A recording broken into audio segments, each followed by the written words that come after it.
I'd like to welcome each of you for coming, and thank you that you're joining us tonight for our 7th Meadows Valley Memories.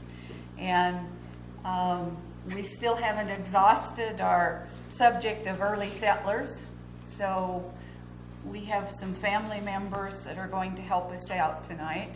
Tonight's panelists are Ruth Balbach Higby, and Una Rose is going to help out Ruth.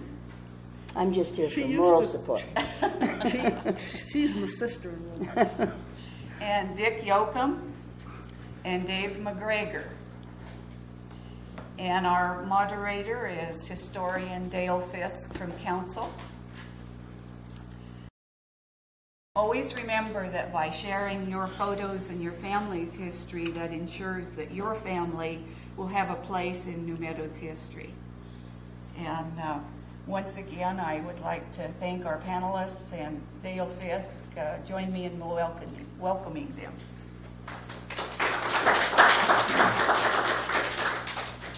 Well, as always, I like to start off asking each of the panelists to kind of introduce themselves and how they fit into the historical theme of the valley, you know, how you tie into some of the other people. I guess you two are related. So why don't we kind of start with you, Dave, and tell kind of a little bit of your family history, just a brief introduction. My name's David MacGregor. The way I'm tied into Meadows Valley history is through my mother's side of the family. My mother's maiden name was Irwin. Her father's name was Chester Irwin, who had the Chevrolet garage down here where Shaver Store is now. Chester Irwin was married to Grace Yoakum, who was raised at Yoakum Hot Springs. Her father and mother, we called Ma and Pa. It was Daniel and Georgiana was her name. Were married. They had 3 girls. 2 of those girls married 2 Irwin boys. So all of my Irwin cousins are like brothers and sisters almost.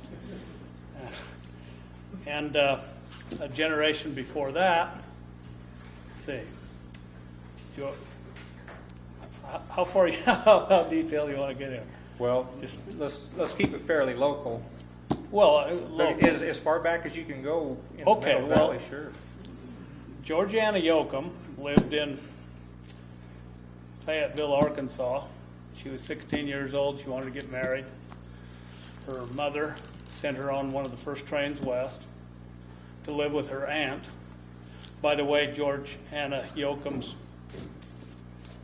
her maiden name was Hunt, but her mother's name was Branstetter. So I'm double related to the Branstetters here also. So my great-grandmother comes west on one of the first trains. Her aunt and uncle and cousins had come earlier on a wagon train. And they lived in close to Umatilla, Yoakum, Oregon. If you've ever gone down the freeway just out of Pendleton, there's a big sign that says Yoakum Road. And down on the Umatilla River is a little burg called Yoakum, and they're all buried there. Actually, they're buried in a little burg named Nolan next to Yoakum. But anyway, my great-grandmother, 16 years old, wants to get married. Her mother sends her out here to live with her other aunt, who's Branstetter, and she gets off the train and married her cousin, Dan, and who was his great-grandfather's brother. And so that's how I'm related to the Branstetters twice, is Dan's mother and Georgiana's mother were both Branstetters. So that's the short version. You'll have to draw us a chart to keep this all straight. Yeah, I'm sure. Yeah, I can do that. So, who was the first member of your family to settle here and start things? I've got a lot of questions myself about that. I do know who they were, but how they got here, I'd like to know a little bit more about that history, and you may know some of that, or somebody you know may. My grandmother told me a story years ago that her father and her uncle, your great-grandfather, and their father, Huey Yoakum, that's buried here at Meadows. His wife's buried at Nolan, Oregon by Umatilla. those three, and I don't know who else, had a herd of cattle in the Umatilla area, Pendleton area, and they drove this herd of cattle to Independence, Missouri to sell them, while everybody else was driving cows from Independence, Missouri back this way. They were going that way. And I'd really like to know about that cattle drive. If there's anybody that has. Have you ever even heard of that? No. That was your I'm hearing great-grandpa? things right now I've never heard. Okay. So if you ever find out anything about this cattle drive, I want to know it in detail if I could find out. I just wasn't interested when the people were alive that could have told me something. But anyway, they drive this herd of cattle there, and then they were riding their horses back after they sold their cattle, and they stopped in Boise and camped on the Boise River, apparently about where Ann Morrison Park is now. That was near as anybody could figure out. And they got to talking to this other fellow that had a campfire next to them, and he told them that Meadows Valley was the most beautiful place in the world. So it was only a couple hundred miles out of the way, so they got on their horse the next morning and rode up here, and they loved it so much they rode back to Pendleton and packed their wagon and moved here. Now, what were their names? Was that Georgiana? No, that was Georgiana's husband. Well, she was in Umatilla. Yeah, and this was her husband. And this was her husband. What was her his husband? name? Daniel. And Clay. And Huey. Huey and Clay are buried here together in Old Meadows. Daniel, he's buried in Portland or something. But so it was the father and the two sons. And they moved their families here. My grandmother, Grace Yoakum Irwin, she was born in Noland, Oregon, and she was pretty little when they came here, less than 10. So do you know approximately what year that would have been when they came here? Oh, probably around 1890. That's a guess, but somewhere in there. And where was their place at? Well, that's another thing I'd like to know. I understand that my great-grandfather Daniel homesteaded out on Cemetery Road someplace, and I don't know where. But around the turn of the century, he sold his place on Cemetery Road and bought the hot springs. And that's where my grandmother's recollections of growing up were when were living at the hot springs. And my mother's recollections of her grandparents living at the hot springs when she lived here. Her dad had a wagon, and they'd heat up a box of rocks and put their feet on a box of hot rocks to go down to the hot springs to see Grandma and Grandpa. My mother lived in a house right across the street from the Methodist church right here, that house with the blue roof.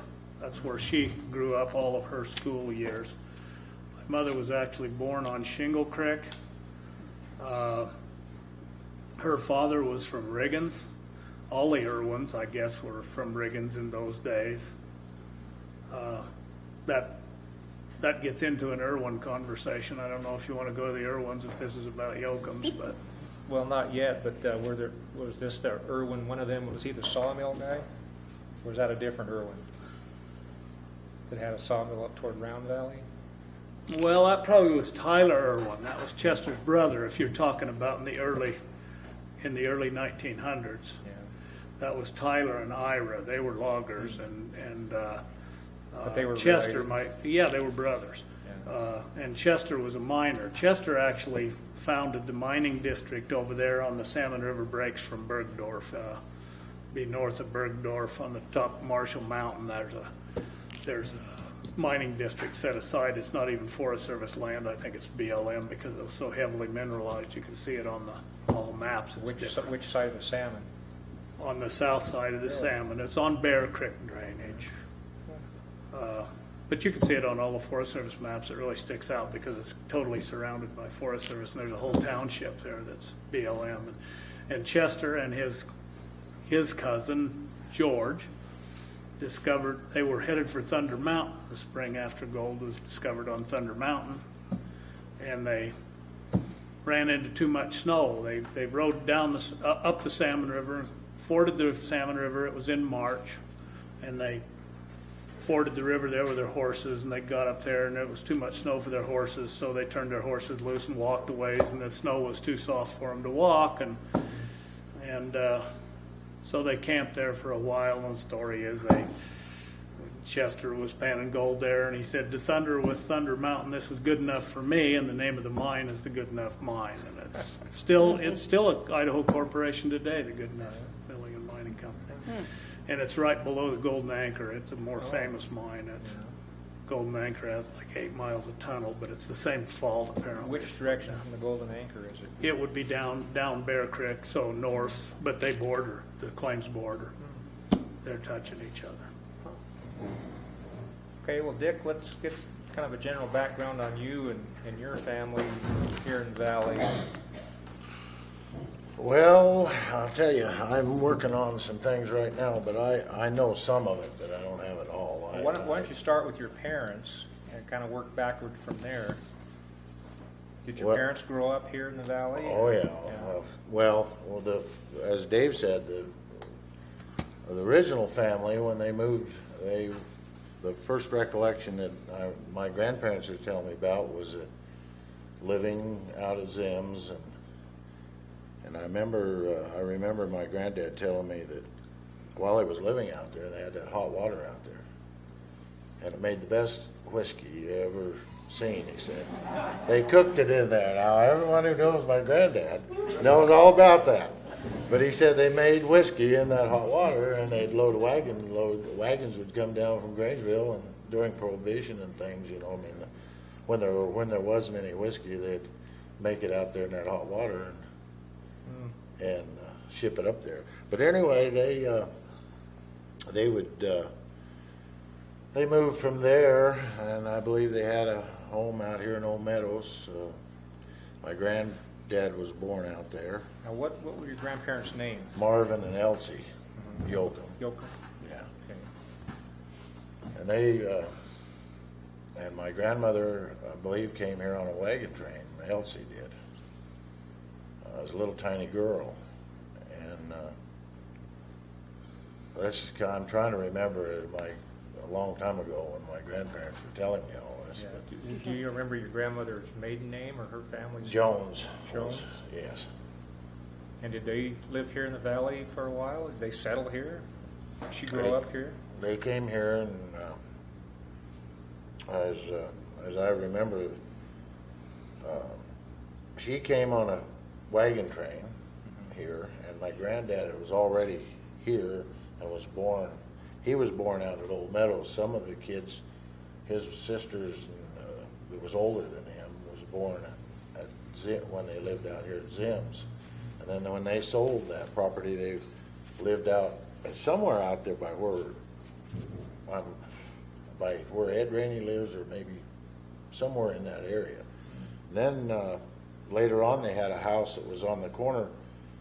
When you turn to go down Cemetery Lane, right there on that corner, there was a big white house they lived in there. Probably somebody here knows about it.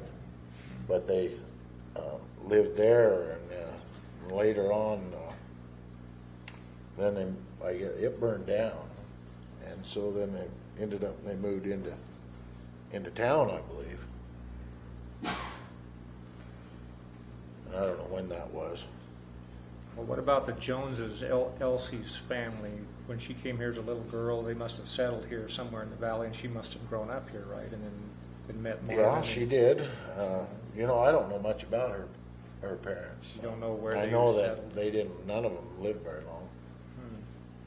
In fact, they were little kids in my granddad's family, the Yoakums, Hermie and Henry. They died real young. Or heck, the kids some of them were just little tiny kids. So tell me about, your father must have been the son of Marvin and Elsie, right? Yes. What was his name? Don. And who did he marry? He married Lorraine Ludwig from Indian Shelby? Valley. Eddie Ludwig's sister.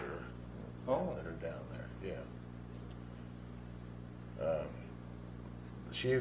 My dad was working for Circle C, and my mom was cook there 1 year, I believe, 1 or 2 years, but they got married. Lived here in town, and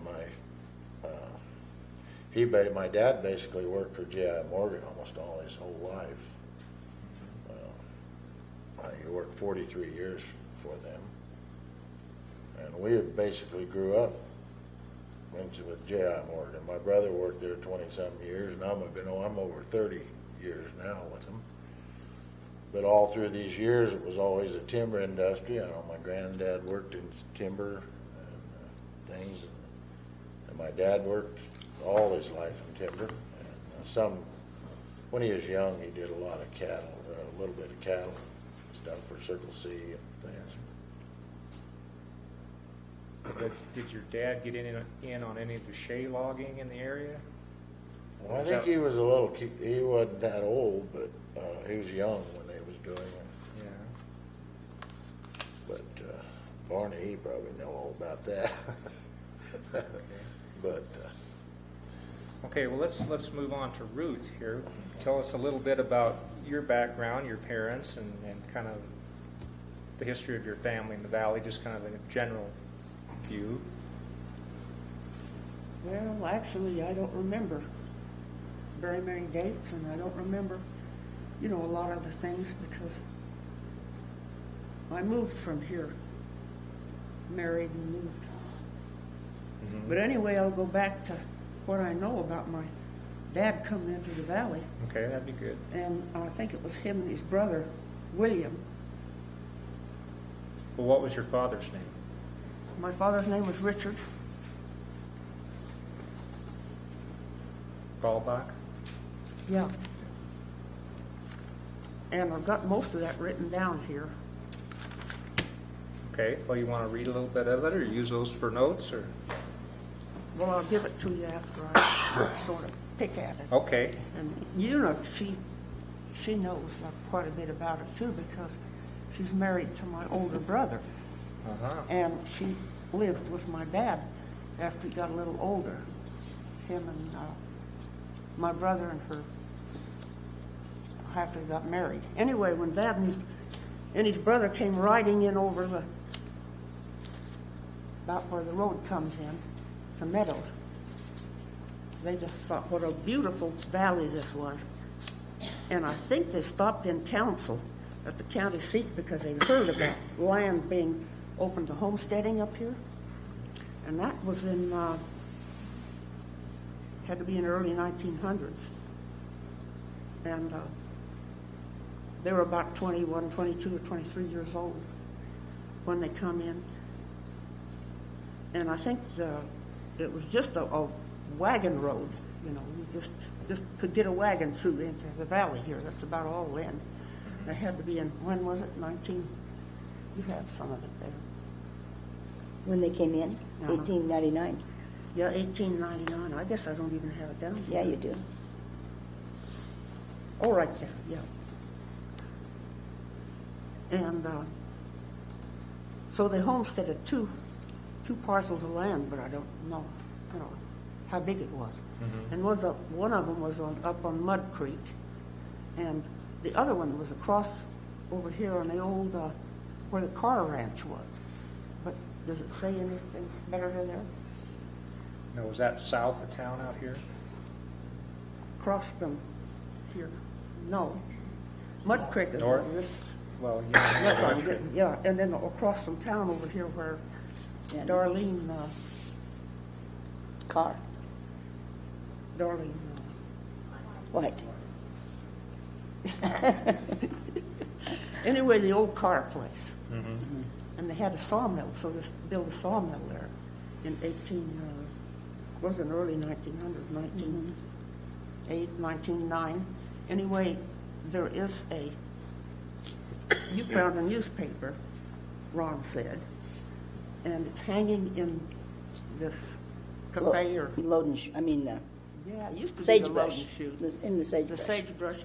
Anyway, it's up on the wall, and it said there where the Balbach brothers had an ad in there. That's what Ron told me. For a sawmill that they, they had for sale, had lumber for sale. So I don't know all the places in town here that his lumber could be in, and probably the depot. And then I don't know when the train come in, but they furnished ties for the railroad too. In the meantime, before they started this sawmill, they started a cattle ranch on Mud Creek, I believe, wasn't it? Mm-hmm. Now, this article in this little book is just about exactly what I wrote here from what little I remember. And this was written by 1946 class of, I thought it was in high school, wasn't it? High school. Well, my sister... And they interviewed Richard. My sister interviewed her dad. Each one of the students was supposed to go and interview their father, or mother, whatever. And this is what comes for an interview, and it's in this paper, and I guess it's been floating around the valley, and they made books out of it. I don't know where it come from, really. Well, my understanding is that like you said, the high school students and the English teacher, I think her name is in here. Oh. Revised it. Yeah, in '63, but originally it was 1945 when they wrote it. And, so And that's when Hilda, it's a sister really was- good source of and she interviewed information. Richard Balbach. Yeah. That's just So it about- does tell a lot there. Yeah. Yeah, it's great. Yeah, they had a sawmill over there. And I don't know if people know where the old Tom Carr place is. It's across from Darling and Klaus White, across the road. What was your mother's name? Helen Helen. What was her maiden name? Schnagen. Yeah. And where was she from? Was she raised here, or did she come here? Well, I don't know exactly how it started, but William met Anna, her brother met Anna somewhere, I think in Meridian or somewhere. I don't know that even. And that was his wife?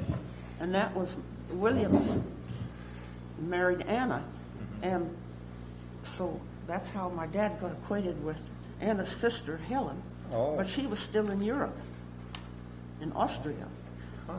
So Dad went over by ship and met Mother, and they spent some time together. And he married her over there and brought her over by ship. Now, my sister has the, what did I call it? The list. Ship's manifest, and it listed my dad, that ship. Was your dad born in Germany? Well, I don't know for sure. He said he was You know? born in Wisconsin, Waupun, basically, area. So there was 2 or 3 of them there, I know. And the rest of them, I don't know. I don't know. I thought he was born here. They did come over with some children, but I don't know how many. See? So I don't know. Yeah. Do you? Well, I guess we could figure out what year your father was born, but do you know offhand what Oh. year he was born? Yeah, he was born in 1877. He passed away in 1968. I think it's 68. Really? Wow. He was old. Yeah. Well, that's where I'm getting is old too. Anyway, that's why you forget. And he was old. He was in his 40s when he married my mother, and she was only about 20, 23, something like that. No, I was born in 1923, and she was born in 1900. So the 23, Balbach 22. brothers, they eventually sold the sawmill, right? Yeah, I don't know anything about that. And they were ranching most of their Yeah, careers. they were is that doing right? both, I think. Anyway, Bill, he was sort of the businessman, and Dad was the one that put the sawmill together. But Bill's wife, Anna, my mother's sister, didn't like it here. So they moved to California. I don't know anything much about it, Do you remember them very well? I couldn't remember. You were pretty young when they. I guess so. Yeah. So tell me a little bit I was about born your. in 1923. Yeah. So what are your memories of growing up here? And you grew up on your dad's ranch, I suppose. No, when I had to go to school, we moved here into town.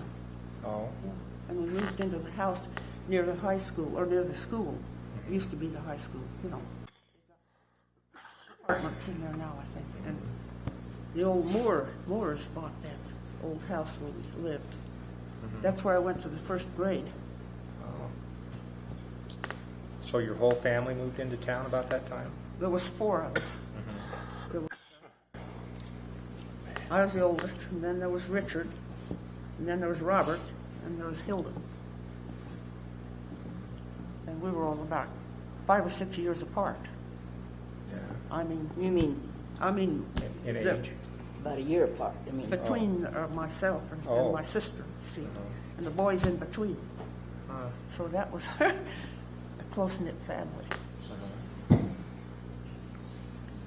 Okay. Okay. Dave, let's go back to you. And did you grow up here? No, Dad was working in council when I was born. I was actually born in Boise, but we lived in council. And then, I was only like a year old when we basically moved to Boise. But I spent my growing up here, to my school years in Boise, but all weekends and summers and everything were at Cabarton. Cabarton was the logging camp. They had 2 logging camps before they got to New Meadows. All the houses on the other side of the street here, Morgantown, were all built down at Cabarton, and that's where I live now. Were they built there or moved in there? They were actually built in Cascade in 1917. My grandfather was the logging superintendent, and he worked for Weyerhaeuser and moved out here to start that operation. And they built them in Cascade, and in 1918, Cascade was incorporated as a town. Van Wyck and Crawford were kind of moved to Cascade to the railroad tracks. And they annexed the logging town into the city and charged them a city tax. And my grandfather picked up the whole town and moved it down to Cabarton, so he didn't have to pay the city tax. And that's how Cabarton came to being. Cabarton the president of Boise Payette Lumber Company at the time's name was C.A. Barton. That's where Cabarton word came from. And so my dad kind of grew up at Cabarton, and then they moved the town to MacGregor, close to Donley. And then they moved it here in 1940, I think. They were only at MacGregor for 2 years.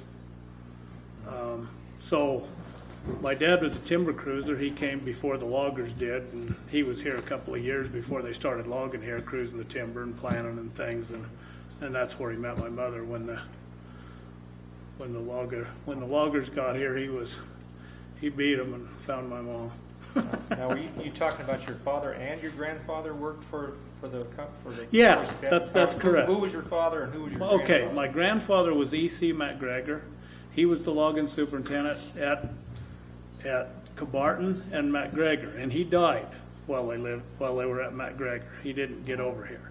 My father, his name was Gordon, and he worked for Boise Payette also. He was a forester for the company, and he didn't work for his father. My grandfather was a logger, and my dad was a forester. Up until the time my grandfather died. And my father got promoted very fast after his father died because Mr. Moon, the then president of Boise Payette, liked my dad a lot, and he financed my dad into buying out their biggest Jippo logger at the time was Andy Anderson.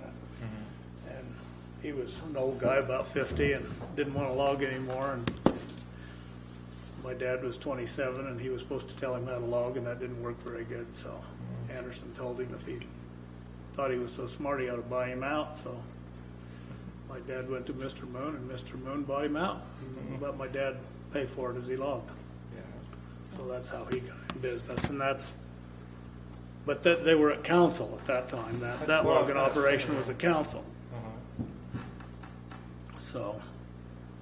It's my understanding that some of those portable buildings from Cabarton to MacGregor wound up in council. A lot of them wound up in council, and my dad, when he bought out Andy Anderson, he bought a bunch of those buildings and moved them back to Cabarton, and that's our ranch houses at Cabarton. Oh, is are that those right? same houses.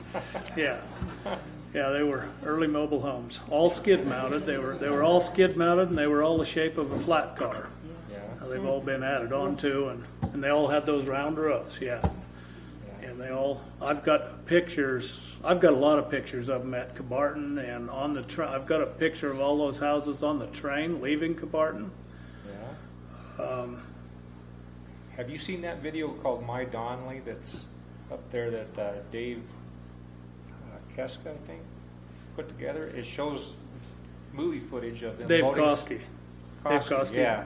I have not gotten with him. I met him years ago, and I know he's got a bunch of stuff that I like, and I've got a bunch of stuff that he likes. We need to get together, but we have not done Well, that. the video's on.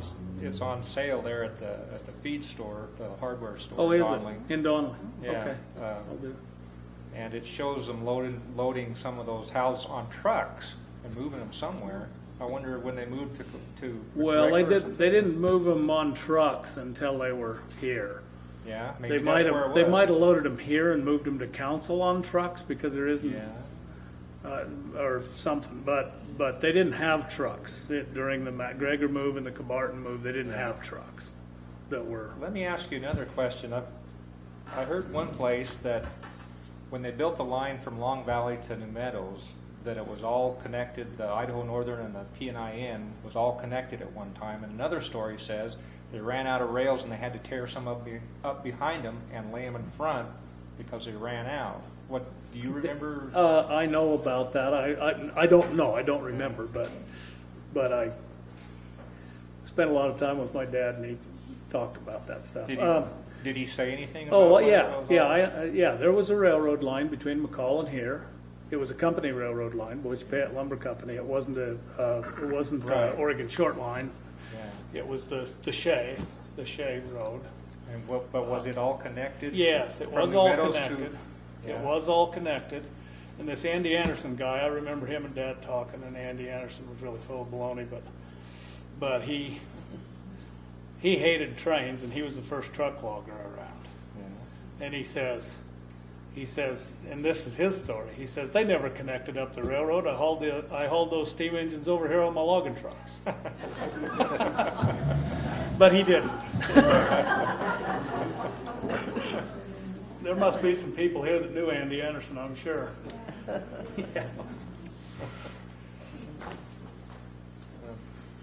So tell me a little bit about how you grew up. Your dad was a forester, right? My dad started logging before I was born. Mr. Moon financed him to buy out Andy Anderson in 1944. I was born in 48. Logging operation was in council then. So were you born in council? We lived in council when I was born. I was actually born in Boise. Oh. So we moved to Boise when I was 2 or something like that. So I don't remember living in council. I remember going to council with my dad a lot because he logged there until 59, so until I was 10 or 11. So I went to council a lot with my dad. My dad had a bedroom in the back of the office, and he'd go up there and stay, but my mom lived in Boise all the time. We went to Cabarton a lot. Dad bought the ranch at Cabarton, actually. The year him and Mom got married, he bought the old town site of Cabarton from Boise Payette Lumber Company.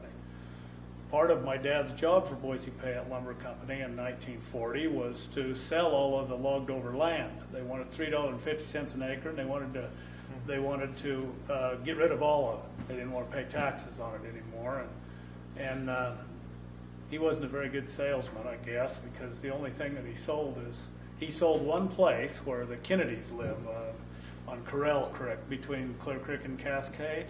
He sold that place, and he bought the Cabarton town site for himself, and that's all that he was able to liquidate out of 250,000 acres. But So what year were your parents married? they were married in 40, Yeah. and they bought the ranch that year. And your family still has it? You still have it? I have the home place now. Yeah, I live there. I'm the only one that lives at the town of Cabarton today. He bought that original place that he bought from the company was about probably 600 acres or maybe 612 acres or something like that. And then he added on to it. And then there was a piece of Forest Service in the middle of it, and he added on to that. And in 1977, he actually put the ranch together by getting that Forest Service piece out of the middle. And so but my growing up, we spent on the ranch at Cabarton, at the Logging Camp and Council. And then in 1952, my dad bought a company called Triangle Construction, and they did quite a bit of highway work all over. They were actually building Lucky Peak Dam when he bought them. MK was building the dam, but they had some subcontracts putting the riprap and the spillway and stuff. That was the job that they were doing when Dad bought that company. And then a couple of years later, Dad bought another construction company named Tony Marazzo. And Tony Marazzo he built quite a bit of the highways from Banks to Cascade, and the highways on the side of the river that the highways are on now. The highway was actually on the other side of the river when my dad was younger. I don't remember them being over there, but so then my dad was in the construction business, and he built highways all over. So I was in lots of construction camps in summer and weekends, and we had a winter ranch at Emmett. Feed cows at Emmett wintertime. There was a spring and fall ranch at Ola. So I was in all those places all the time, wherever we ended up on any given weekend. So was your dad's company named MacGregor Triangle? MacGregor Triangle is what it became, yeah. It wasn't So originally. when he bought the Triangle Company, is that what it became? Yeah. MacGregor Logging Company bought Triangle Construction. And that was MacGregor Triangle. So did he get clear out of logging at that time? Or? No, he didn't get out of logging until about 59, and Jack Morgan got along with Bob Hansberger better than my dad did. That's when he quit. Yeah. Oh, I had one question. Do you remember or have any idea when they built the highway you're talking about on the other side of the river up the canyon? Well, I don't know that, but the Rainbow Bridge was finished in 1933. And my mother talked about that a lot, that they always went to Boise or Emmett or something through Weezer. But in the spring of 1933, there was this beautiful bridge down there that nobody'd seen yet, and they went that way, and she saw that bridge. So that was when you could actually, when that section was built. Now, below that, I can't address that. So they went through Weezer because the canyon road was so bad or something? Well, they always, everybody from here in those days, I think, kind of headquartered out of Weezer instead of Boise or. Well, are you talking about New Meadows or like Cascade? No, I'm talking about New Meadows. Yeah. My mother, when she went someplace when she was young, she went on the train in the wintertime, at least, to Weezer, or if she was going to go to Boise, they took the train, but they went through Weezer. So her whole life she'd been going this way, but that spring of 1933 there was this beautiful new bridge, and they went that way for the first time she remembers to drive across that new bridge. Well, Dick, tell me a little bit about how you grew up and where and My life's not as near well traveled as Dave's by any means. I was basically born in Council. The hospital lived here, so I was born in 1947. And basically lived in the same house till, I went to Vietnam in 68, so I lived in that house until 1968. up in Council? In New Meadows. Yeah, about 2 blocks over here. Is that one of the Cabarton houses? No, it was an old log cabin. I don't know. It's down right over here, down South Miller, about halfway. My brother lives right next door to that same house today. Yeah. And during the years we built that house from this little, I remember there was only 1 bedroom and a little kitchen, and we took baths in a wash tub, like when we were little. by the old cook stove, the old wood cook stove. Most everyone remembers all those things. And but I lived in that house.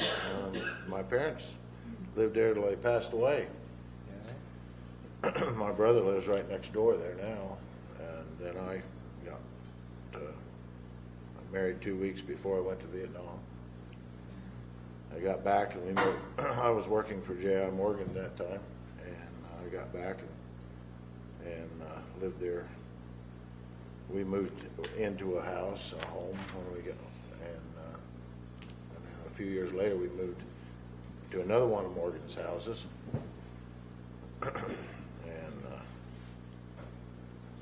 And I've lived here forever.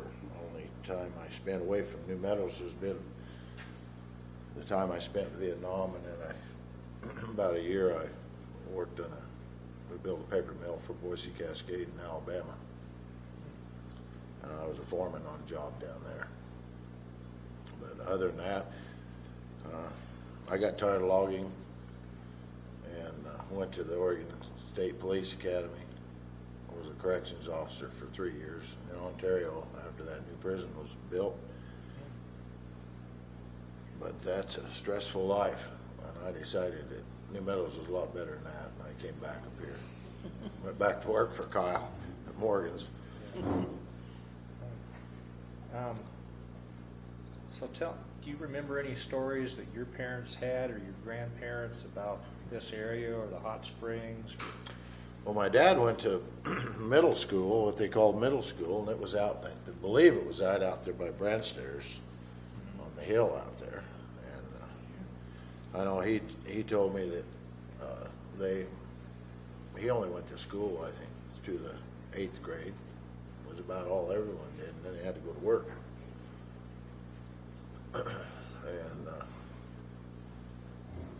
But I remember growing up here in this community, there was a lot of people here that I've known, of course, all my life, and just by not ever going anywhere, I see people even today that I remember when I was a little kid that lived here, and things just don't change. Those people don't change at all. It's wonderful. That's what I like about this valley is the people that are here. What stories do you remember about? Do you remember your grandparents? My grandparents? Yeah. Yeah, my dad worked so many hours all the time and stuff. My granddad basically taught me how to fish, how to hunt. I went with him everywhere. He let me drive when I was about 8 or 9 years old. I was always the driver. Yeah. He couldn't do it now. And I may have asked you this, but where was his place? It was right. My parents lived right beside them. There was 2 houses over here on South Miller down there, about halfway down the street there. I remember waking up in the morning and I'd look out our kitchen window to see if my grandmother was up yet. If the light was on, I'd head over there. I remember she always had hot pancakes, eggs, stuff. I'd sneak out, go over there and eat with them. That was wonderful living like that right next door. Yeah. Great. Were they pretty far along in age at that time, or was he still working? Or? Well, when I first remember, he was working in the timber, but he didn't work much after. I think But he was in timber most of his career, did you Well, say? I'm not sure exactly. I know what I remember, he cut logs and things, or probably, I really don't know what he did do in his early years. Did he ever tell you stories of adventures or the old days around here, or what things were like? He told me a lot of stories, but I can't tell them. Okay. Not here, anyway.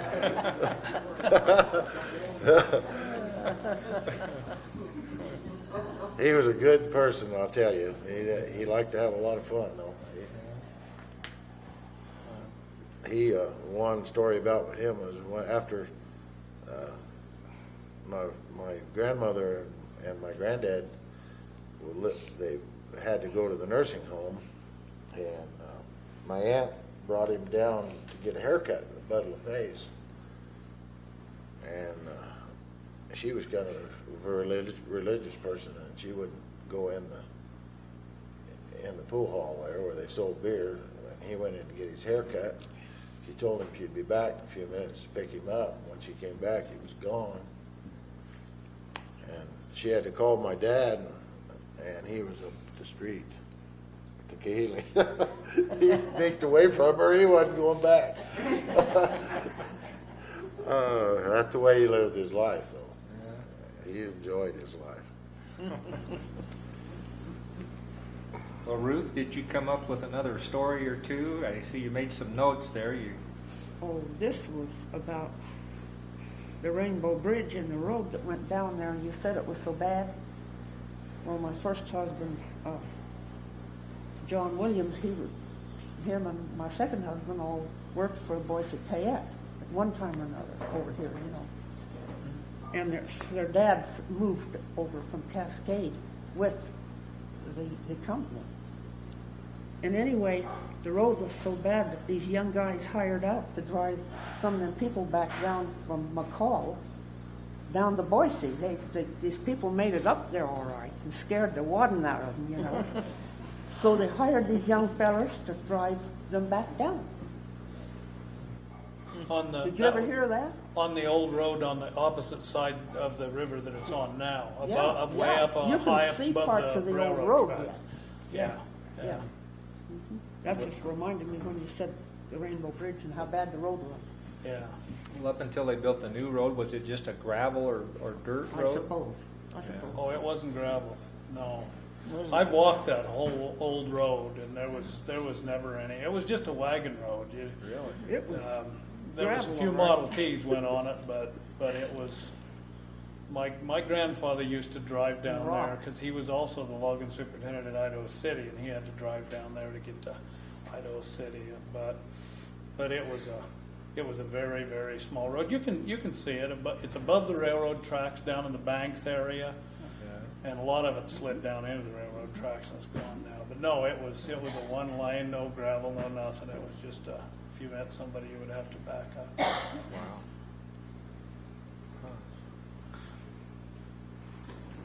Well, it's getting toward 8 o'clock. Why don't we take a short break and have some refreshments and regroup in about 10 or 15 minutes?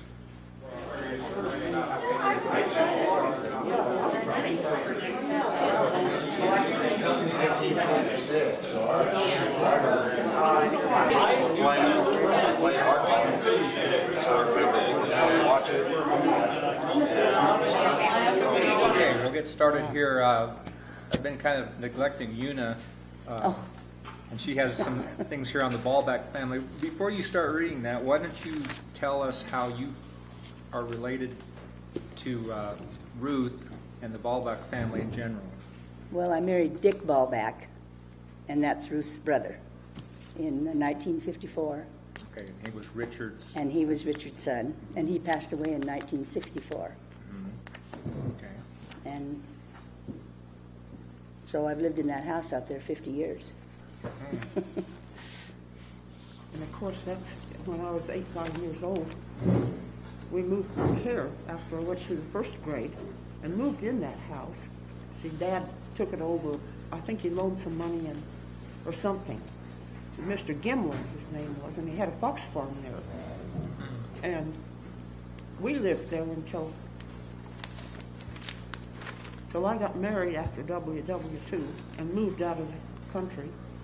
And she married Dick in the meantime, and they moved in with my dad, didn't you? For a while, you know. And of course later on Dad passed away. That's why she was there. Okay, and you had some stuff here in this history of Meadows Valley about the Balbach family. This was an interview with Richard Balbach in 1945 when they first made this. One spring morning in April 1899, two young men Richard and Will Balbach, ages 22 and 21, came to Meadows Valley. Richard homesteaded the ranch on which Tommy Carr now lives. Will homesteaded on the mouth of Mud Creek. They worked from dawn till dusk and went without any luxuries, for they had put most of their money into horse, yearlings, and farm machinery. For the first year, they lived on $125 cash. After 8 years of hard work and saving, they had 120 head of cattle, 12 horses, and 4 ranches, and good farming machinery. They also made a trip to the St. Louis World's Fair, went to Danville, Illinois to visit a brother, and then home to Waupun, Wisconsin to visit their folks. They stayed 3 months and then came back to Meadows. A month after returning, their cabin burned while they were visiting a friend. Then they moved to the ranch, now owned by Joe and Chester Hubbard. Since all their blankets, cooking utensils, and so forth burned, they had to buy a new outfit. Now, where is the place that they're referring to as the Joe and Chester Hubbard's place? How do you say it? You turn, let's see. Southwest of town, about Yeah. a mile and a half, Yeah. Over here, generally. Right over here. Joe yeah, and Chester's right, place. I'm wrong, Yeah. up this, Sally Hubbard, you know, up against the. she lives there. Oh, That's where she lives. okay. Then they logged 100,000 board feet of lumber for Johnny Clay, who owned a small sawmill south of Sam Mitchell's place. Out of some of the lumber, they built a new house on Mud Creek. A year later, about 1908, they bought a piece of timber west of Carr's place and set up a sawmill. They sold their cattle to build the sawmill. They operated the sawmill. And ran 4 ranches until 1917. Will was married in 1915. In 1919, he sold out and moved to Riverside, California, where he lives at the present time. In 1922, Richard married Helen Snegan. They reared 4 children, Ruth, Richard, Robert, and Hilda. They lived in a beautiful home in Meadows. And my daughter, Lori, she found a book on Balbachs, and it's a Balbach history. And they go clear back to the 1600s with the Balbachs. But she found out in that book that Richard Balbach has 13 brothers and sisters back in Illinois and Wisconsin. Wisconsin. But Somewhere I don't back know, you go ahead and tell him that his family did come from Germany and migrated.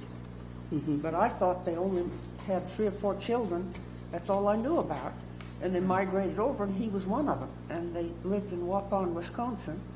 His brother even had a bakery there. And then when Dad and Will got to be 21, 22 years old, they wanted to come west and find, they looked around the east, they didn't like it. So they hopped onto a train, like they used to, and came out west. And then they bought some little ponies, some little wild ponies, and they went around the west here and there, and they even came to Burns, Oregon, and they asked, what kind of cattle country is here? They said, it's good cattle country if you can outwit the rustlers. So they come on into this country. They heard about it, from word of mouth. So that's how they got here. But that's about all I know about it. But anyway, another interesting thing the other day, my son Ronnie, he got a call from somebody in Indiana and wanted to know if his name was Ronald Balbach. And he said, yeah. And he said, did you graduate in 1978? And he said, no. And he said, well, then there's 3 Ronald Balbachs.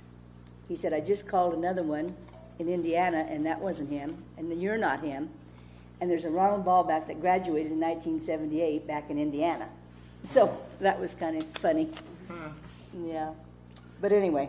So what became of Robert and Hilda? Now, Hilda was going to be here tonight, right? Yeah, She lives in Boise. She couldn't make it.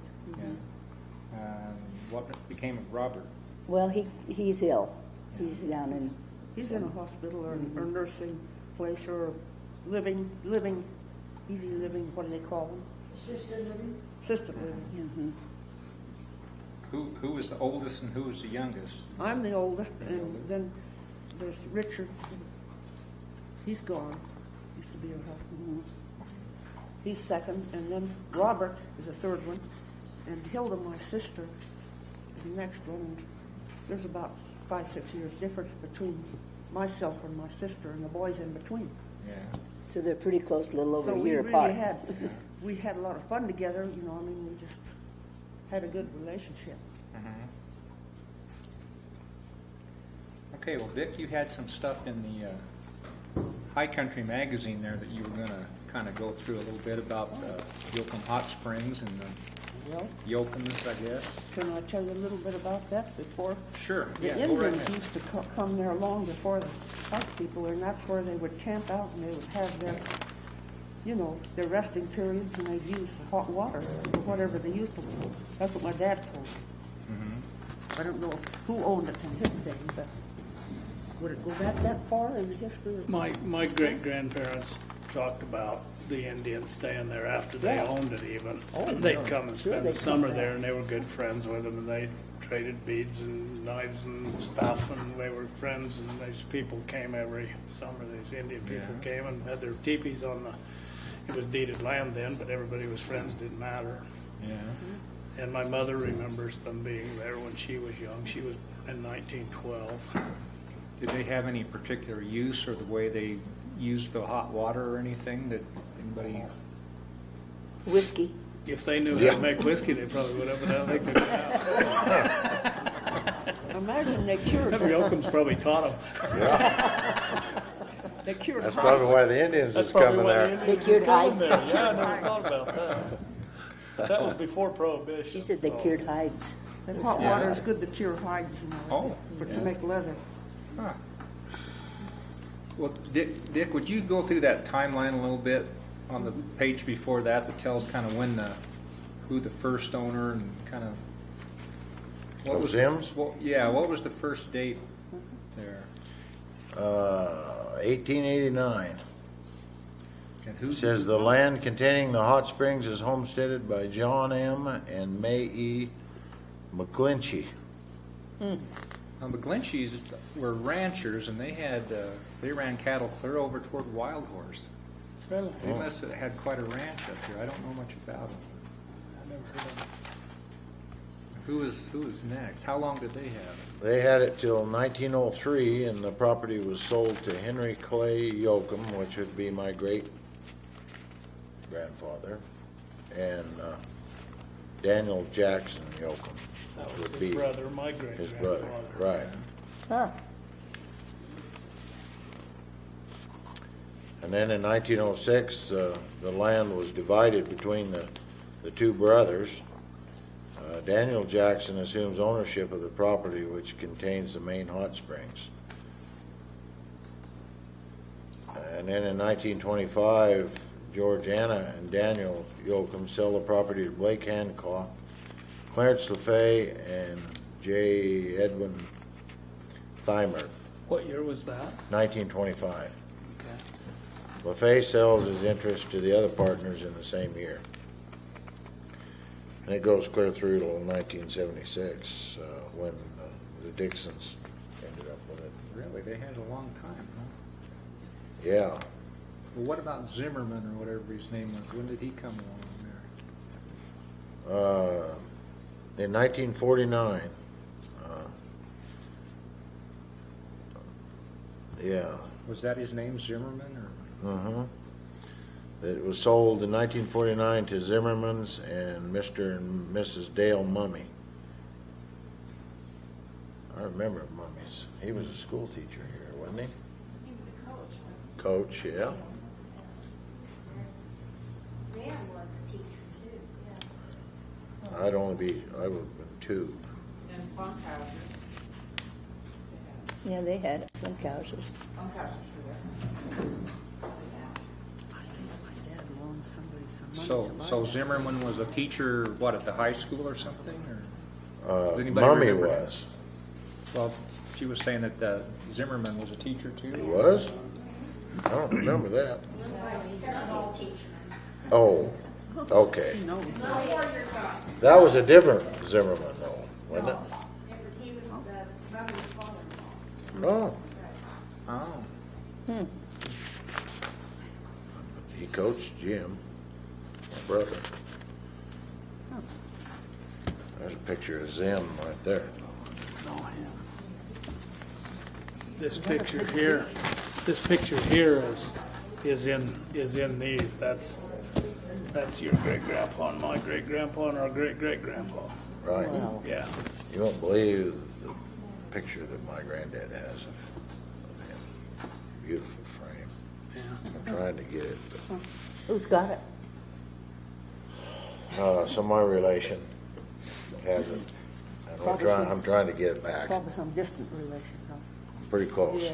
Yeah, that's what I thought. But when they bought that, when my great grandfather bought or was in on this hot springs deal, they thought the train was going to go down to Riggins, and so they wanted the way, according to this article, they wanted to build and they did build a hotel and a store, and out there, thinking, of course, in 3 years they had to do something different. But there's a pretty interesting thing here. While I was reading, it's been so long since I've looked at this, I bought it and put it up, and I haven't looked at it for many years, and so I've kind of forgot a lot of this. But it said, kind of explained, telling about my great-great-grandfather and mother. They went to, says on a sunny morning in September of 1906, Henry and his wife, which would be my great-grandfather and great-grandmother, set out in their wagon for Council, intending to buy apples for winter. They hadn't gone far when she told them they must turn back. She was very ill. Hermie, which is my great-grandmother, was expecting their 8th child that winter. But the baby came too early and was stillborn. For nearly 2 months, Mrs. Yoakum stayed with relatives in Meadows, but was unable to recover. She longed to return to her children at the hot springs and finally persuaded her husband to take her back. On the 9th of November, she died in a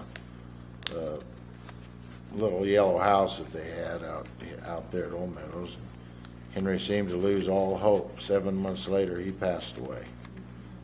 That left all those kids without a mother. And they were real little kids, They were too. real little. Like Clara was like 5 or 6 years old or something, as I recall. My granddad was the oldest one, and he was 15 at the time. Your granddad was the oldest one. Uh-huh. Yeah, so Clara was like 5 years old, and I think my grandparents raised Clara. Yeah.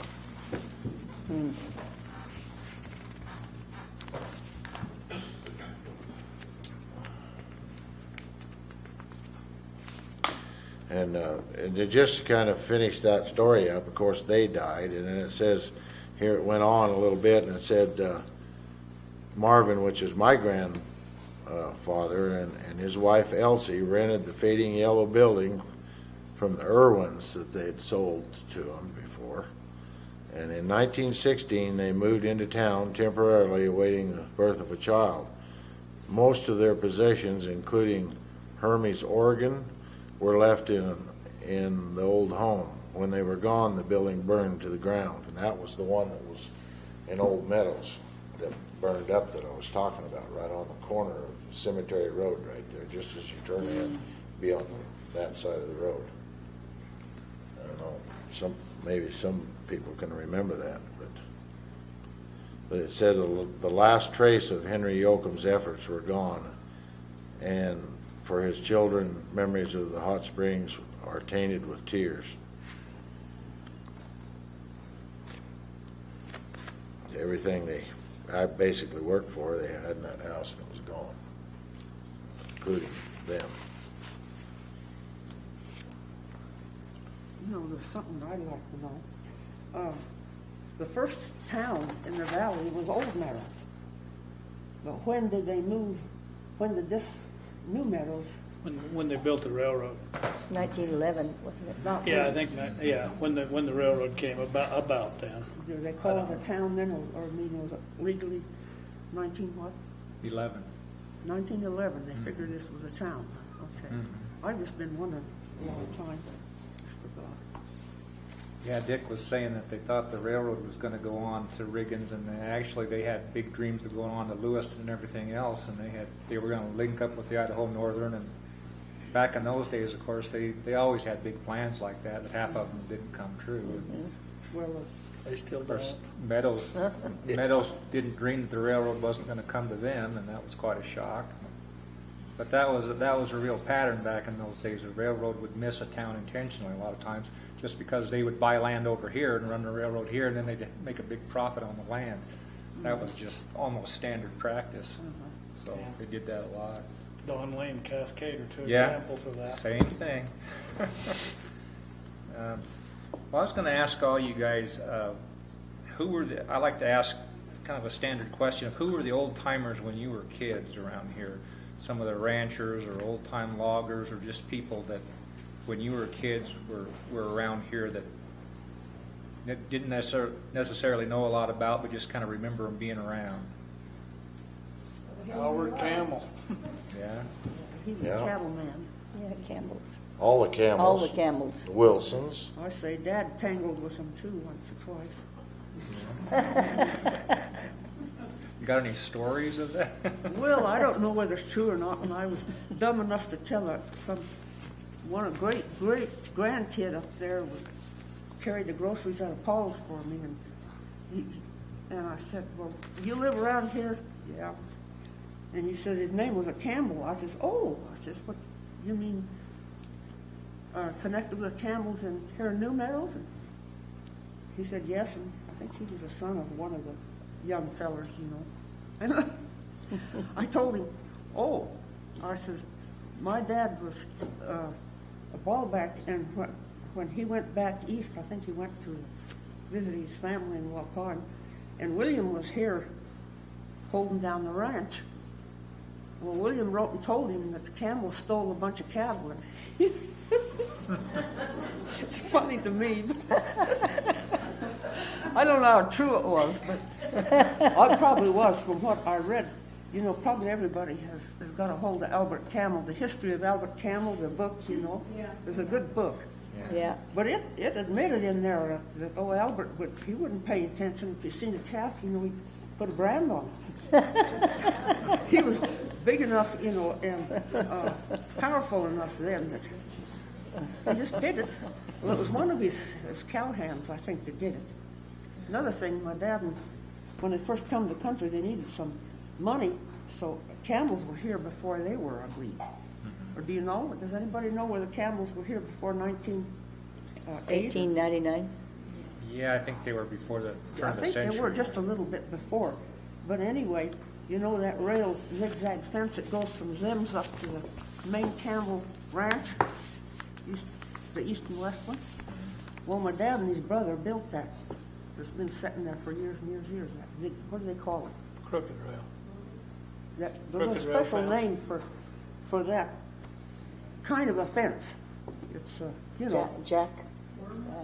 goes like this and then it, Oh, a bucket pole fence? I think, I don't know. Like that But with rails on it? they were the ones that built it, and it's been there for years and years and years. Of course, they replaced some of the stakes and things.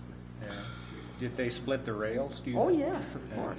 Dad and his brother did that, and they needed the money to start their, you know, probably when the house was burned. A lot of interesting stories. You could go on and on forever. There isn't any end to them. Well, let's hear some more. Yeah, you just now All got her these people started. could probably add to a lot of that. You guys remember any stories like that? Well, I remember my grandmother telling me about when the Camels came here. Evidently, they had a place to live. She said she could remember that when the first year they got here, there wasn't any snow that winter on the ground. There was just a little bit. And the camels had their cattle.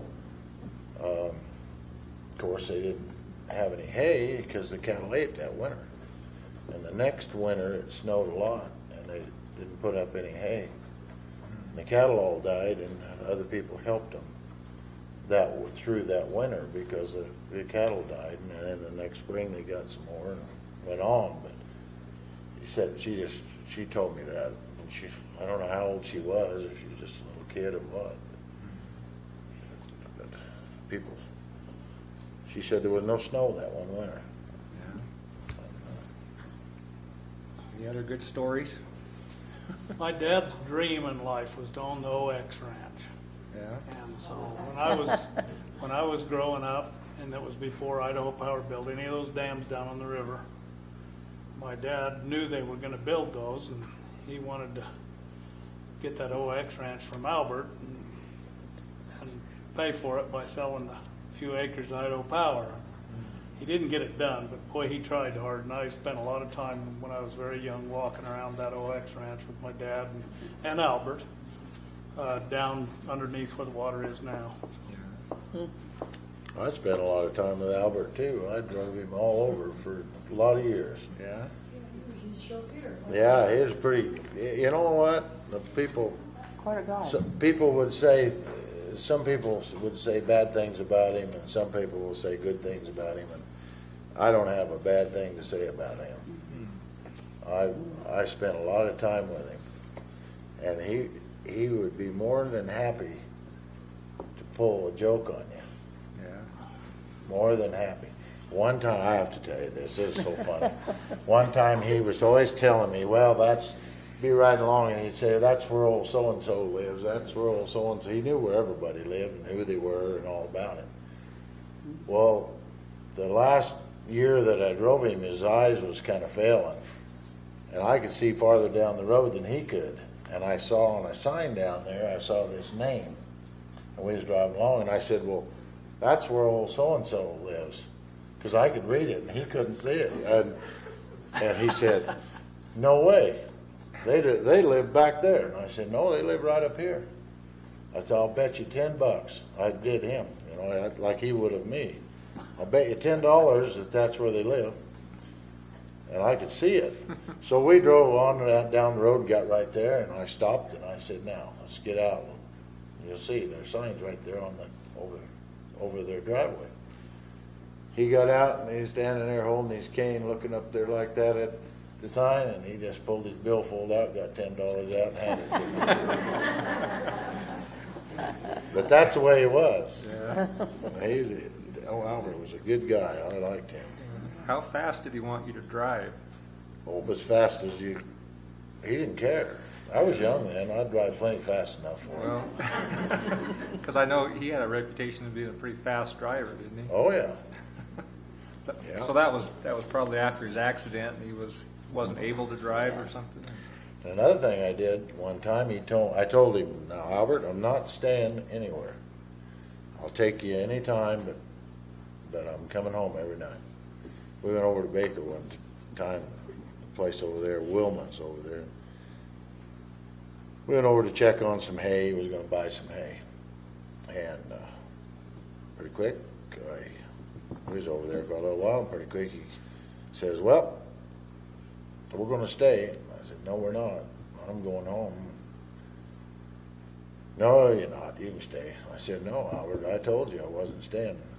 And so I just drove the car down by the driveway, and opened the door, and threw his suitcase out in the yard, and drove off.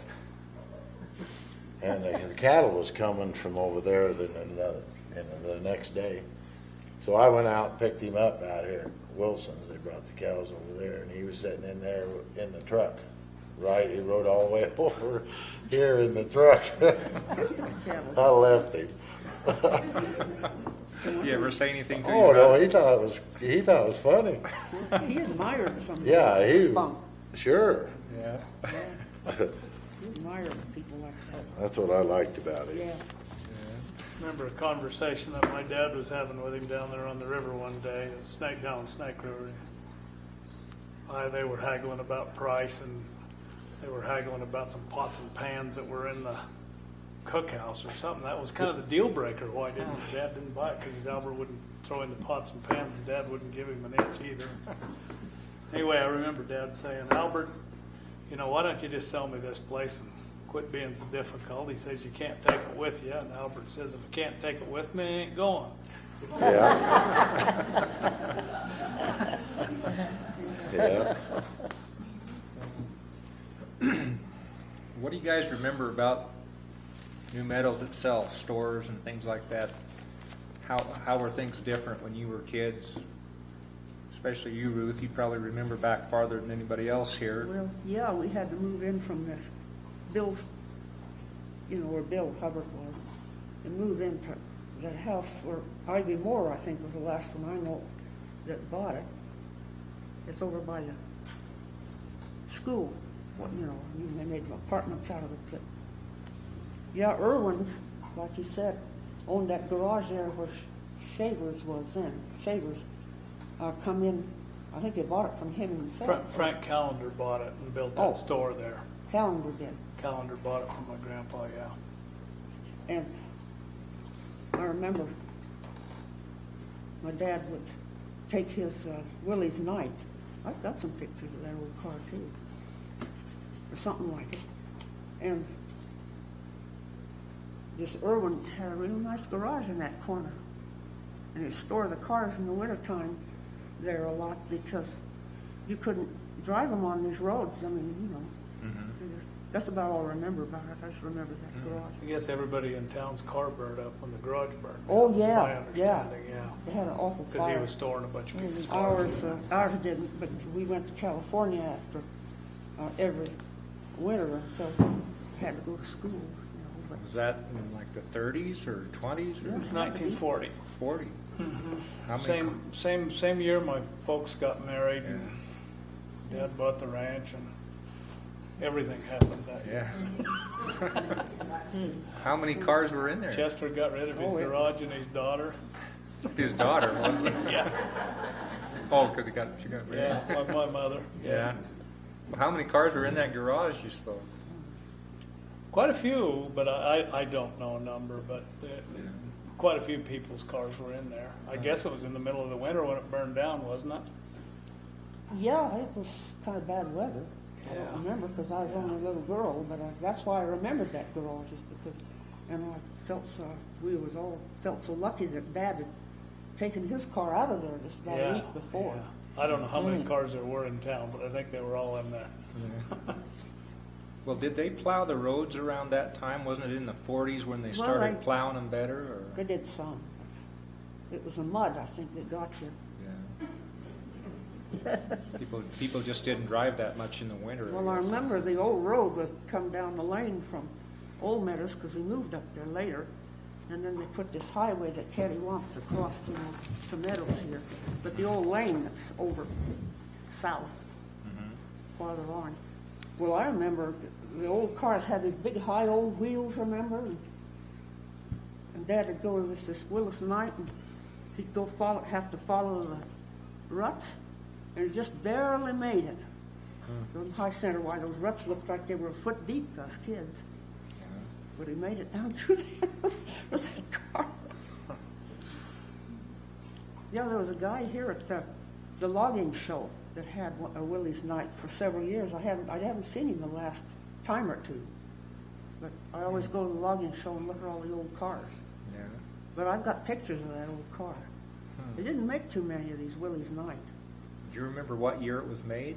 I just guessed 26 or maybe before 1926. Yeah. My grandparents had a Willis Night too in the late 20s. Oh, they were beautiful. Yeah, I cars. guess they were a real For that thing to time. have at the time. It was a kind of a luxury car. Oh, Yeah, I'd it was a fancy car like a Cadillac Plush would and be had- now Yeah. later. Pull down window shades where we went to California in it and had a couple apple boxes behind the seat, big boxes where the dishes and the bedding and stuff like that was put in suitcases. And then Mother would put the quilts in the back, and there was 4 of us kids in the back there. We could sleep or play or whatever. That old Willie's Night went to California. Do you remember when they grew peas here in the valley? Oh, yes. Yeah. Did they load them on train cars here? Did they have a packing house? How We did must they? have. Yeah, they had. I loved that Had train. a packing house. I loved that train. I hated to see it go, especially the old one. When we were up in New Meadows, or Old Meadows, lived there, you could hear that whistle all the way across the valley. Just beautiful. You know, I've heard stories about how a major form of recreation back in the 20s and early 30s was fist fights. You guys got any stories of fights around here? Yeah, my brother got in one. Dick, well, you know, didn't he tell you about it? I don't know. Didn't you know? Well, maybe he quit fighting after he married you. Here we go. He come back from the service, maybe that's what he did. I don't know. But yeah, that pool hall,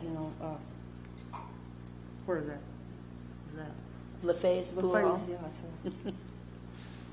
They'd go in there, and then somebody put a cigarette up next to him, was sitting in them stools, and burned some.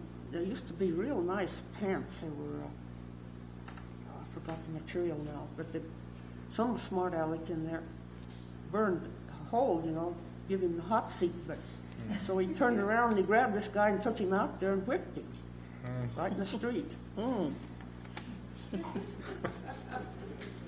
I just heard about it.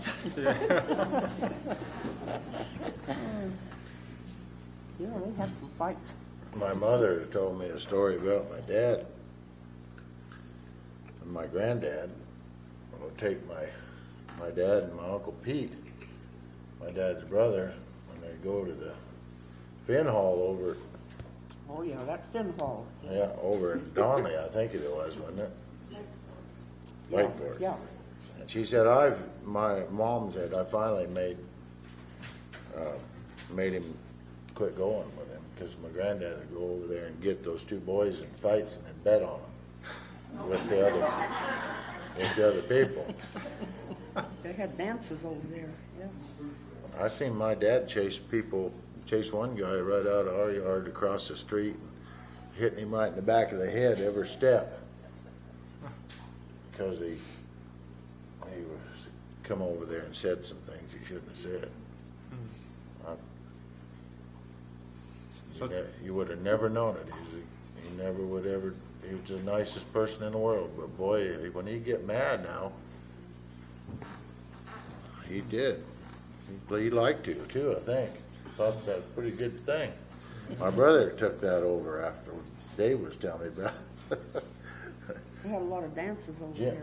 Yeah. Is the Finn Hall, why'd they call it that? Did the Finns Finn build it? Hall, I suppose. They built it, I guess. Yeah. Is it Yeah. still standing? Well, it Is that- wasn't until recently, I don't know, as far as I know. The, it's the still old there. building in Lake Fork, that old building in Lake Fork, It's I think Lake they tore Fork, it down. yeah, not Yeah, Balbach. I think they tore it down. Yeah, it's just like a Quonset hut thing. Yeah, I think it's gone now, but it was there not long Is it ago. still there, or is it gone by now? I don't He was talking about the burn, but this is new 25 years ago. Oh, So they just had dances there? Is that yeah, what they had their dances about every weekend. And I know my late husband, my first husband, when he was young, he would drive a bunch of kids, guys over there.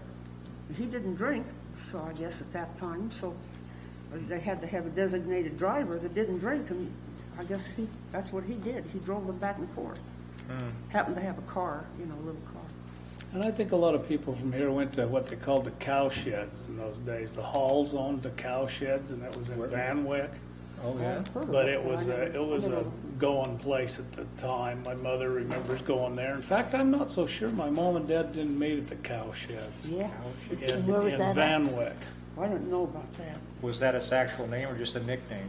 No, that was the name of the bar. The halls was owned a it. bar. There were just going up. It was off to the right. Just when you start up Little Donner, there it was off the right under the water out there Yeah. on the Hall This Ranch. lake covered a lot of things. Yeah. Dave, I noticed you had some CDs there with pictures on them. What's the story about that? Well, they're just some of the pictures that are in this book are in here. There's pictures of the Good Enough Mine, Irwin pictures. There's a 57-page essay about the Irwin family by Donald R. Irwin, who I don't know for sure who he is. He must be one of Clifford Claude's sons, maybe.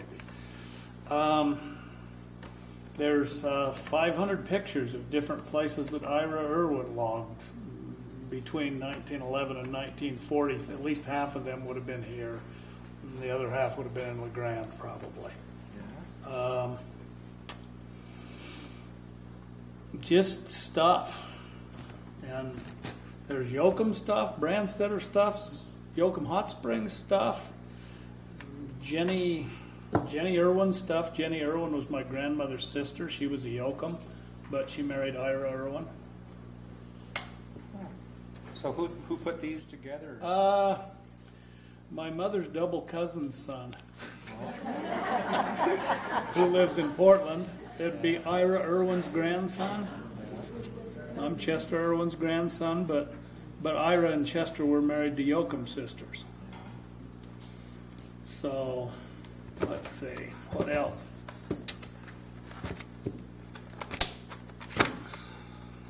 Savage family. The Savage, there's a place just upstream from Rogue River, up from Grants Pass on the Rogue River, where the Savage family was from.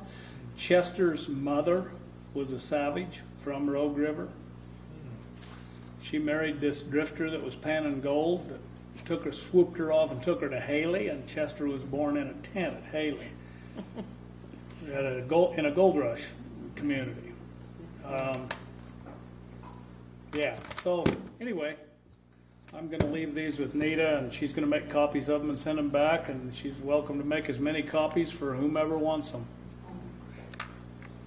Like a lot of them. That's pretty interesting. Yeah, there's a lot of stuff here. In fact, I've had it for several years. I haven't looked at it all myself. There's too much.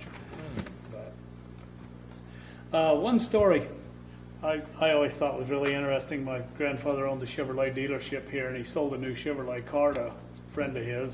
Don't remember who. And this guy and his wife took my grandmother and grandfather to McCall for dinner. And my grandmother, every time we went by the Fox farm up here on the hill, my grandmother would tell me this story, that they went and they had this new Chevrolet car, and they went around that corner at 22 miles an hour, and Mrs. So-and-so, whoever the guy that bought the car was, his wife, was hanging on to the windshield, telling him to slow down. Just couldn't be driving that fast. 22.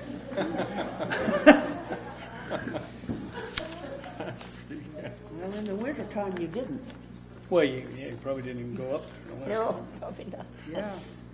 My husband and I he used to take me up to the show, the movie house up in McCall, and he had a Plymouth, which was awful low, the old Plymouth. And we made 2 or 3 tries to get up there. He said, well, now you better get ready to jump out, because I think we're going to slide off.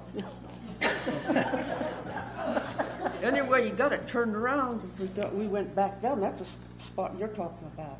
By the Steep Fox there. farm there, Sure. yeah, The that's Fox a steep farm. little place there. Yeah. And he went down and turned around and went down. And he says, do you want to try it again? Sure. Well, this time we made it. That's the way that road was. And then Craig Baum used to plow that for years and years and years. Done an awful good job. That's about all I know. Tell me about this Fox farm. Where was it and who owned it? Well, my dad had one, and there's several people at first before he come by it because he loaned money to different people. I don't know whether he bought this outright, but Did your father own the Fox farm on Goose Creek Hill? No, where she lives, just the one in the home where we Oh, live. I'm talking about the Fox farm that I'm No, talking no, about. It's that was halfway up Smithy. Goose Creek Hill. No, Those he done- buildings there on the right. Oh, going up where Goose that Creek Hill. flat is there? It's for Oh, that sale. That wasn't my dad. That was the last I knew. It was Smithy. There were several fox farms around. Yeah, Oh, we're there. yeah, there was one. Madison's. Lowell Madison's dad had one down along that creek there where Lowell lives right now. People, they all know where Lowell Madison lives, but yeah, my dad run one for a while, and the silver fox first, the black fox with the silver, all the silver, was a rage then, and they'd ship them back east in places. But when they got time to farm the fur, I would leave the place because they had to kill those, you know.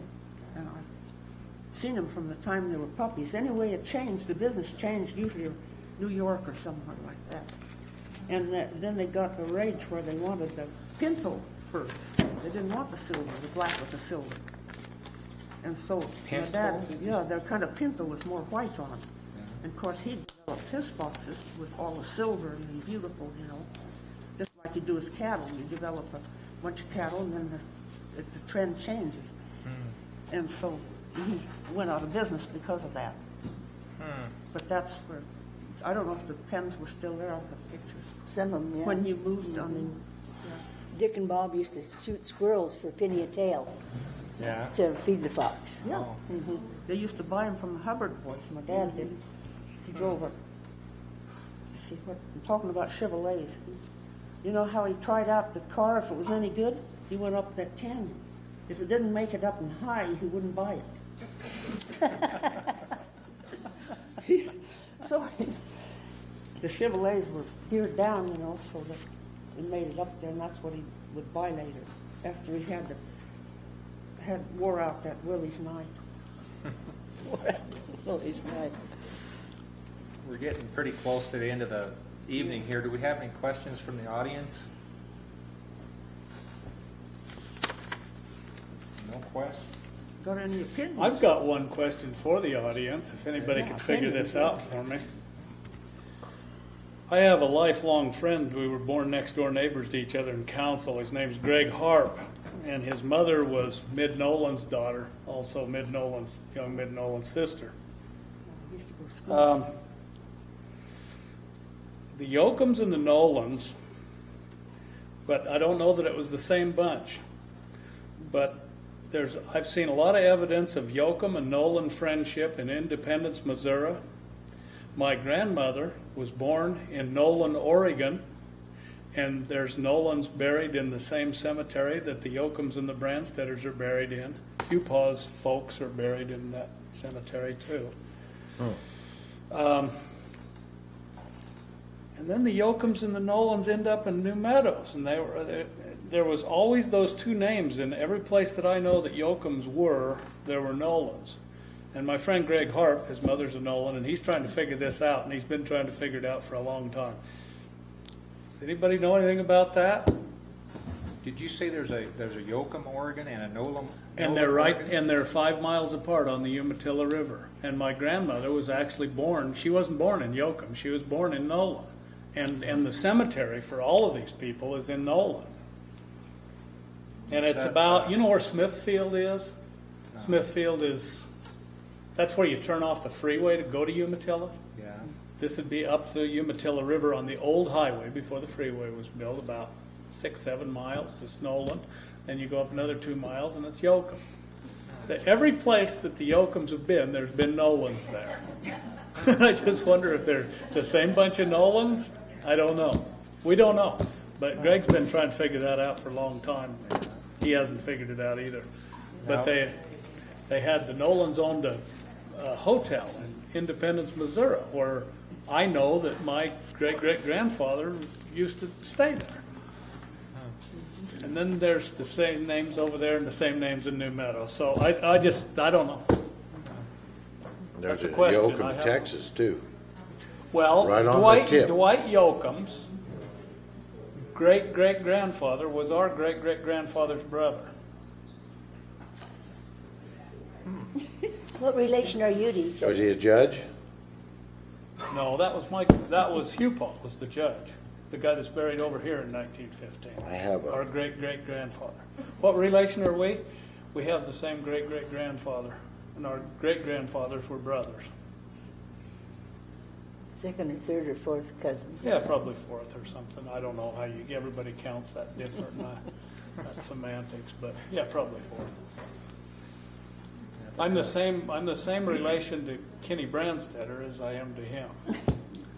But I'm the same relation to Kenny Branstetter twice. This is getting too complicated. Too many relatives. Are you related to the Merritts? Not that I know of. Right. You are. You never want to talk about anybody around here because they're all related somewhere. That's the way it is in every small town. Downstairs. Well, now that we're all absolutely confused, if anybody can sort out this puzzle, they should probably get a hold of Dave. Would you all join me in thanking this wonderful group and their sharing with us tonight?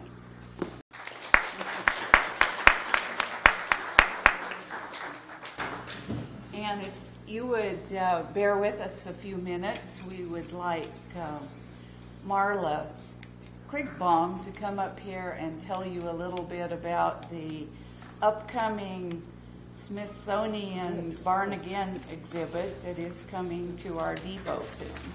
Have that. Oh, thank you. Well, I think Sylvia probably told you pretty much what it is. But at any rate, it's a very exciting moment for the depot because we'll be having our grand opening for you to see the finished or near finished auditorium. And we have been chosen as one of 6 sites in Idaho to host the Smithsonian exhibit called Barn Again, Celebrating an American Icon. This exhibit tells a lot of stories, and it tells a lot of story about the valley, because there have been a lot of members of the Historical Society very busy collecting data, taking pictures. We have children involved in art. We have neighboring communities involved in art competitions that we'll have at the depot. There are going to be lots of things going on over there, and it's opening on June 17th with our grand opening, ribbon cutting ceremony and reception. And then every weekend thereafter, and during the weekend of the 4th of July, we're having a bicycle tour. I don't expect all of you to get on bicycles to do that, but you could take a car and take the tour as well.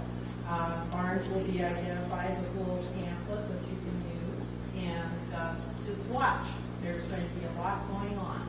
We'll be having it posted around town and on the board so that you can see what's going on. There'll be lots of speakers coming with expertise on barns, ladies who are going to talk about old quilts, tea parties, and all kinds of fun things. So be aware that for 6 weekends, starting June 17th, there'll be a lot going on here at Meadows Valley. All of you are welcome, and it's all free. Watch for our next program and our new panelists on June 16th. And I thank each of you for coming. And once again, please thank our panelists.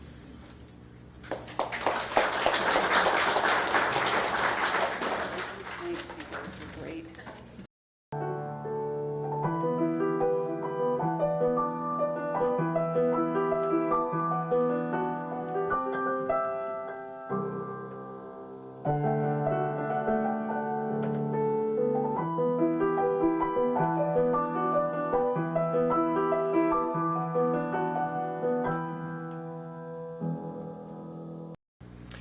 My name is David MacGregor. The way I'm tied into Meadows Valley history is through my mother's side of the family. My mother's maiden name was Irwin. Her father's name was Chester Irwin, who had the Chevrolet garage down here where Shaver Store is now. Chester Irwin was married to Grace Yoakum, who was raised at Yoakum Hot Springs. Her father and mother, we called Ma and Pa, it was Daniel, and Georgiana was her name. Were married. They had 3 girls. 2 of those girls married 2 Irwin boys. So all of my Irwin cousins are like brothers and sisters almost. And a generation before that, let's see, how far, how detailed you want to get in? Well, let's keep it fairly local. Well, local. As far back as you can go in the Okay, Meadow Valley, sure. Georgiana Yoakum lived in Fayetteville, Arkansas. She was 16 years old. She wanted to get married.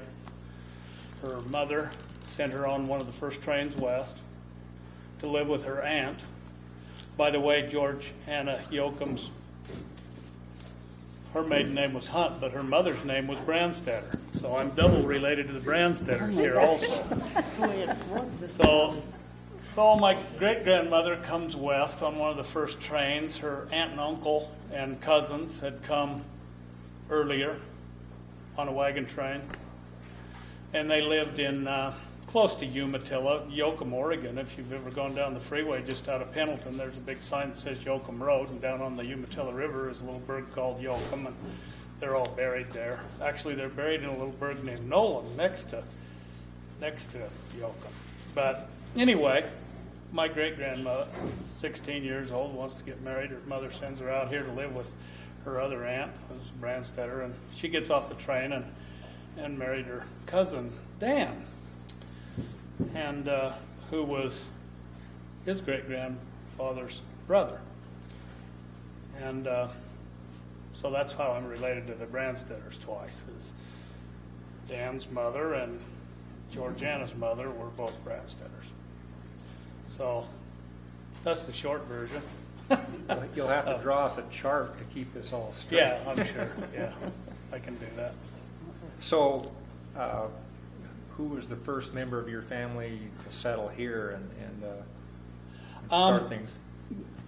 Yeah, I've got a lot of questions myself about that. I do know who they were, but how they got here, I'd like to know a little bit more about that history, and you may know some of that, or somebody you know may. My grandmother told me a story years ago that her father and her uncle, your great-grandfather, and their father, Huey Yoakum, that's buried here at Meadows, his wife's buried at Nolan, Oregon by Umatilla. Those three, and I don't know who else, had a herd of cattle in the Umatilla area, Pendleton area, and they drove this herd of cattle to Independence, Missouri to sell them, while everybody else was driving cows from Independence, Missouri back this way. They were going that way. And I'd really like to know about that cattle drive. If there's anybody that has. Have you ever even heard of that? No. That was your I'm hearing great-grandpa? things right now I've never heard. Okay. So if you ever find out anything about this cattle drive, I want to know it in detail if I could find out. I just wasn't interested when the people were alive that could have told me something. But anyway, they drive this herd of cattle there, and then they were riding their horses back after they sold their cattle, and they stopped in Boise and camped on the Boise River, apparently about where Ann Morrison Park is now. That was near as anybody could figure out. And they got to talking to this other fellow that had a campfire next to them, and he told them that Meadows Valley was the most beautiful place in the world. So it was only a couple 100 miles out of the way, so they got on their horse the next morning and rode up here, and they loved it so much they rode back to Pendleton and packed their wagon and moved here. Now, what were their names? Was that Georgiana? No, that was Georgiana's husband. Well, she was in Umatilla. Yeah, and this was her husband. And this was her husband. What was her his husband? name? Daniel. And Clay. And Huey. Huey and Clay are buried here together in Old Meadows. Daniel, he's buried in Portland or something. But so it was the father and the two sons.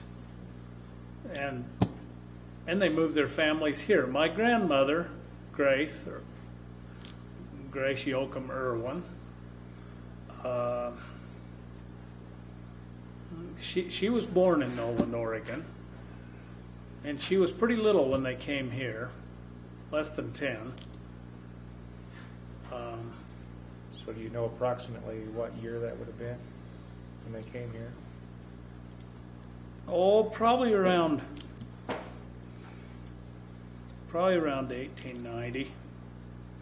That's a guess, but somewhere in there. And where was their place at? Well, that's another thing I'd like to know. I understand that my great-grandfather Daniel homesteaded out on Cemetery Road someplace, and I don't know where. But around the turn of the century, he sold his place on Cemetery Road and bought the hot springs. And that's where my grandmother's recollections of growing up were when were living at the hot springs. And my mother's recollections of her grandparents living at the hot springs when she lived here. her dad had a wagon, and they'd heat up a box of rocks and put their feet on a box of hot rocks to go down to the hot springs to see Grandma and Grandpa. My mother lived in a house right across the street from the Methodist church right here, that house with the blue roof. That's where she grew up all of her school years. My mother was actually born on Shingle Creek. Her father was from Riggins. All the Irwins, I guess, were from Riggins in those days. That gets into an Irwin conversation. I don't know if you want to go to the Irwins if this is about Yoakums, but Well, not yet, but was this the Irwin, one of them, was he the sawmill guy? Or was that a different Irwin that had a sawmill up toward Round Valley? well, that probably was Tyler Irwin. That was Chester's brother. If you're talking about in the early 1900s, Yeah. that was Tyler and Ira. They were loggers, and But they were Chester related. they were brothers. Yeah. And Chester was a miner. Chester actually founded the mining district over there on the Salmon River breaks from Bergdorf, be north of Bergdorf on the top of Marshall Mountain. There's a mining district set aside. It's not even Forest Service land. I think it's BLM because it was so heavily mineralized. You can see it on all the maps. It's different. Which side of the Salmon? On the south side of the Salmon. It's on Bear Creek drainage. But you can see it on all the Forest Service maps. It really sticks out because it's totally surrounded by Forest Service, and there's a whole township there that's BLM.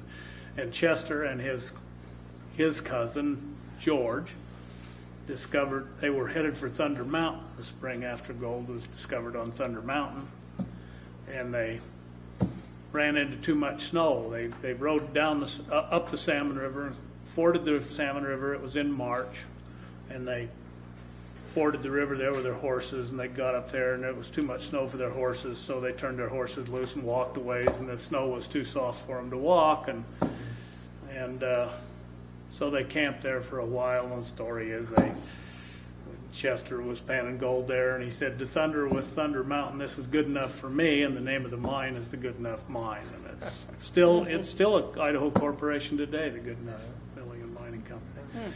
And it's right below the Golden Anchor. It's a more famous mine. Golden Anchor has like 8 miles of tunnel, but it's the same fault apparently. Which direction from the Golden Anchor is it? It would be down Bear Creek, so north, but they border, the claims border. They're touching each other. Okay, well, Dick, let's get kind of a general background on you and your family here in the valley. Well, I'll tell you, I'm working on some things right now, but I know some of it, but I don't have it all. Why don't you start with your parents and kind of work backward from there? Did your parents grow up here in the valley? Oh, yeah. Well, as Dave said, the original family, when they moved, the first recollection that my grandparents were telling me about was living out at Zims, and I remember my granddad telling me that while he was living out there, they had that hot water out there, and it made the best whiskey you ever seen. He said they cooked it in there. Now everyone who knows my granddad knows all about that. But he said they made whiskey in that hot water, and they'd load wagons would come down from Grangeville, and during Prohibition and things, I mean, when there wasn't any whiskey, they'd make it out there in that hot water and ship it up there. But anyway, they moved from there, and I believe they had a home out here in Old Meadows. So my granddad was born out there. Now, what were your grandparents' names? Marvin and Elsie.